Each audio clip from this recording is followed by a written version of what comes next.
ಪುತ್ತೂರು ನಗರದ ಮುಂದಿನ 30 ವರ್ಷಗಳ ಅವಶ್ಯಕತೆಯನ್ನು ಗಮನದಲ್ಲಿ ಇಟ್ಟುಕೊಂಡು 63.11 ಕೋಟಿ ರೂಪಾಯಿ ವೆಚ್ಚದ ಸಮಗ್ರ ಕುಡಿಯುವ ನೀರಿನ ಪೂರೈಕೆ ಯೋಜನೆ ಮಂಜೂರಾಗಿದ್ದು ಮುಂದಿನ 3 ತಿಂಗಳ ಒಳಗೆ ಕಾಮಗಾರಿ ಆರಂಭವಾಗಲಿದೆ ಎಂದು ಜಲಸಿರಿ ಯೋಜನೆಯ ಉಪಯೋಜನಾ ನಿರ್ದೇಶಕ ಪ್ರಭಾಕರ್ ಶರ್ಮಾ ಹೇಳಿದರು. ಪುತ್ತೂರು ಪುರಭವನದಲ್ಲಿ ನಗರಸಭೆ ಆಯೋಜಿಸಿದ್ದ ಸಾರ್ವಜನಿಕರಿಗೆ ಮಾಹಿತಿ ನೀಡುವ ಕಾರ್ಯಕ್ರಮದಲ್ಲಿ ಅವರು ಮಾತನಾಡಿದರು. ನಗರಸಭೆ ಅಧ್ಯಕ್ಷೆ ಜಯಂತಿ ಬಲ್ನಾಡ್ ಸಭೆಯ ಅಧ್ಯಕ್ಷತೆಯನ್ನ ವಹಿಸಿದ್ರು.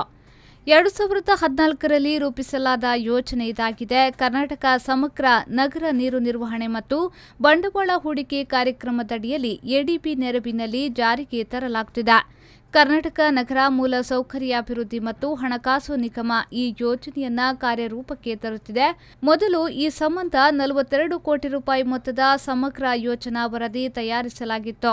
ಈಗಿನ ಜಿಎಸ್ಟಿ ಮತ್ತು ಬೆಲೆ ಏರಿಕೆ ಮತ್ತಿತರ ಕಾರಣದಿಂದ ಯೋಜನಾ ವೆಚ್ಚ ವೃದ್ಧಿಸಿದೆ. ಇದರಂತೆ ಒಟ್ಟು 63.11 ಕೋಟಿ ರೂಪಾಯಿ ಯೋಜನೆ ಈಗಾಗಲೇ ಪುತ್ತೂರು ನಗರಸಭೆ ಸಾಮಾನ್ಯ ಸಭೆ ಅಂಗೀಕಾರ ನೀಡಿದೆ ಎಂದವರು ಹೇಳಿದರು.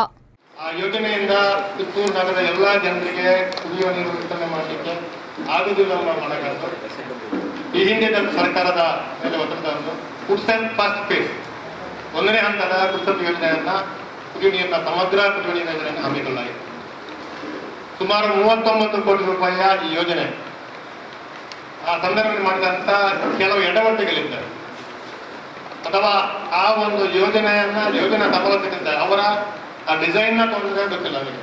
ಒಟ್ಟಾರೆ ಆ ಕುಡಿಯುವ ನೀರಿನ ಯೋಜನೆ ಅನುಷ್ಠಾನಗೊಂಡ ಬಳಿಕ ಪುತ್ತೂರು ನಗರದ ಜನರಿಗೆ ಆ ಯೋಜನೆ ಮೂಲಕ ಕೇವಲ 40% ಜನರಿಗೆ ಮಾತ್ರ ಕುಡಿಯುವ ನೀರು ವಿತರಣೆ ಮಾಡುವಂತ ಅವಕಾಶ ಆಗಿದೆ.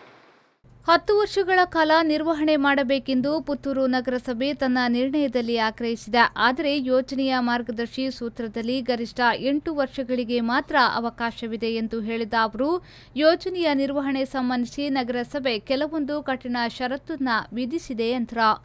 ನೀರಿನ ಸೌಕರ್ಯ ಒದಗಿಸ್ತಕ್ಕಂಥದ್ದು, ಸ್ವಚ್ಛವಾದ ವಾತಾವರಣ ಇಟ್ಕೊಂಡಿರ್ತಕ್ಕಂಥದ್ದು, ಲೈಸೆನ್ಸ್ಗಳನ್ನು ಕೊಡ್ತಕ್ಕಂಥದ್ದು, ಇದನ್ನು ಮಾತ್ರ ಮಾಡ್ಬೋದೇ ಹೊರತು ಒಂದು ಹೊಸ ಪ್ರಾಜೆಕ್ಟನ್ನು ನೀವೇ ಅದನ್ನು ಎಕ್ಸಿಕ್ಯೂಟ್ ಮಾಡಿ ಅದನ್ನು ಇಂಪ್ಲಿಮೆಂಟ್ ಮಾಡಿ ಅಂತ ಹೇಳಿದ್ರೆ ಸಾಧ್ಯವಾಗೋದಿಲ್ಲ. ಅದರ ಹಿನ್ನೆಲೆಯಲ್ಲಿ ಏಷ್ಯನ್ ಡೆವಲಪ್ಮೆಂಟ್ ಬ್ಯಾಂಕಿನ ಸಹಯೋಗದೊಂದಿಗೆ ಅವರ ಒಂದು ಆರ್ಥಿಕ ಸಹಕಾರದೊಂದಿಗೆ Karnataka urban infrastructure development finance corporation ಅಂತ ಇದೆ ನೋಡಲ್ ಏಜೆನ್ಸಿ.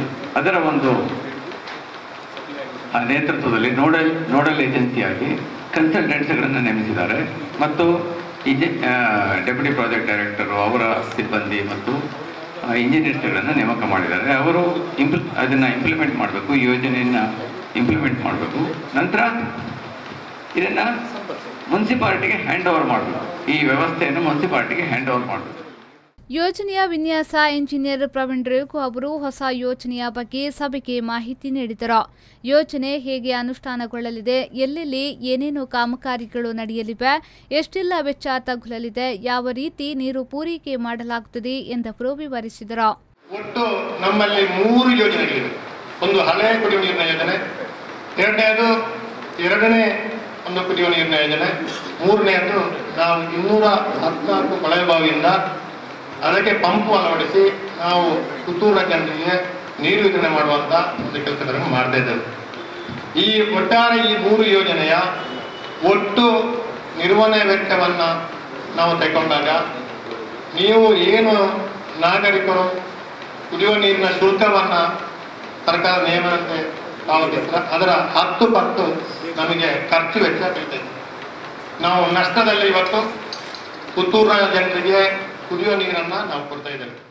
ಈ ಸಂದರ್ಭ ಉಪಾಧ್ಯಕ್ಷ ವಿಶ್ವನಾಥ್ ಗೌಡ, ಕೆಯುಐಡಿಎಫ್ಸಿ ಕಾರ್ಯಪಾಲ ಇಂಜಿನಿಯರ್ ಪ್ರಭಾಕರ್, ನಗರಸಭೆ ಸದಸ್ಯರಾದ ರಾಜೇಶ್ ಬನ್ನೂರು, ವಿನಯ ಭಂಡಾರಿ, ರಾಮಣ್ಣ ಗೌಡ ಮತ್ತಿತರರು ಈ ಸಂದರ್ಭ ಉಪಸ್ಥಿತರಿದ್ದರು. ಅನೀಶ್, ವಿ4 ನ್ಯೂಸ್ 24/7 ಪುತ್ತೂರು.